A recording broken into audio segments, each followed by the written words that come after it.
क्या आपने कभी सोचा है, छींकते वक्त हमारी आंखें अपने आप क्यों बंद हो जाती हैं?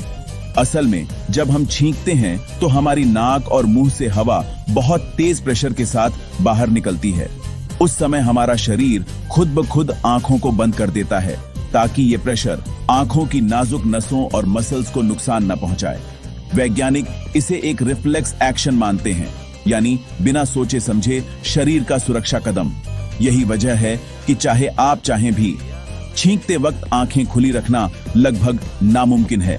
तो अगली बार जब आप छींकें और आंखें बंद हों, समझ जाइए ये आपके शरीर की सेफ्टी सिस्टम का हिस्सा है।